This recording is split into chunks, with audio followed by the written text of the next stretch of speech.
Je m'appelle Thomas, je suis architecte produit chez Estia depuis octobre-novembre 2022. Mon rôle en tant qu'architecte produit, c'est d'intervenir très tôt dans les projets pour définir la base d'un produit, comment on va chercher à le concevoir, comment on va chercher à le construire. Et au fur et à mesure qu'un projet avance, c'est déjà d'intervenir dans les choix de conception, dans les choix techniques et d'emmener ce produit qu'on est en train de concevoir jusqu'à ce qu'il soit certifiable pour qu'on puisse le mettre sur le marché, le commercialiser, le mettre dans les mains des clients. Un des plus gros challenges que moi je vais rencontrer dans l'exécution de mon poste, c'est d'être capable de mener les tâches de mon projet tout en gardant un lien avec les aspirations qu'on a pour le produit qu'on est en train de concevoir. Donc c'est vraiment d'allier ces problématiques très court terme avec des contraintes et des aspirations visionnelles à plus long terme. Et donc justement, une des problématiques de ce mélange de court terme et de long terme, c'est qu'on doit chercher aujourd'hui dans l'immédiat à finaliser le produit qu'on est en train de concevoir, mais également être capable d'introduire d'autres technologies, de remettre un peu en cause nos choix de conception initiaux pour en faire un produit qu'on pourra plus facilement produire à l'échelle, qui va avoir des modèles de rentabilité différents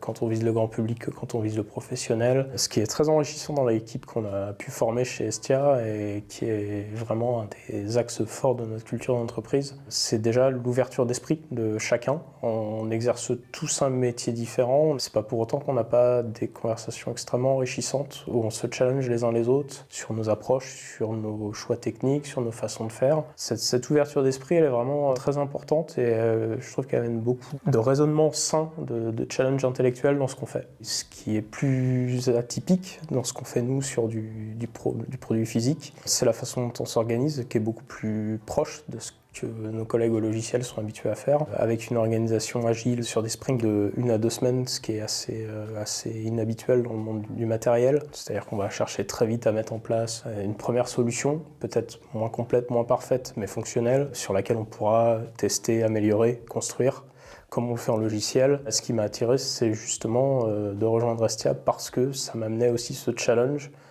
Pas seulement de faire ce que je sais faire, c'est-à-dire concevoir des solutions, de faire de l'innovation dans un périmètre connu, mais aussi de poser des solutions techniques assez complexes, assez abouties, mais dans des échelles de temps très réduites. Un autre aspect qui est très caractéristique de notre façon de travailler chez Estia, c'est le fait qu'on soit tous localisés ensemble. Le gros avantage de ça, c'est que moi quand je traite d'une problématique avec un collègue, par exemple en logiciel, le produit il est là, on l'a dans les mains tous les jours. On est vraiment près de ce qu'on fait. Je sais que pour mes collègues au logiciel, par exemple, ça leur permet de beaucoup plus avoir un ancrage dans un produit physique que notre client dans les mains. Chaque personne qui est venue rejoindre l'aventure chez Estia l'a fait pour ses propres raisons, mais on retrouve quand même sous-jacent à ça un vrai engagement à apporter des solutions dans un monde changeant qui a besoin de solutions techniques pour évoluer dans la bonne direction. Tous à notre manière, on a une forme d'engagement, qu'elle soit écologique, qu'elle soit plutôt axée sur le gaspillage, qu'elle soit plutôt axée sur la durabilité des produits. On a chacun notre passif, nos appétences personnelles, mais globalement, tout le monde ici a un vrai engouement pour avoir un impact positif.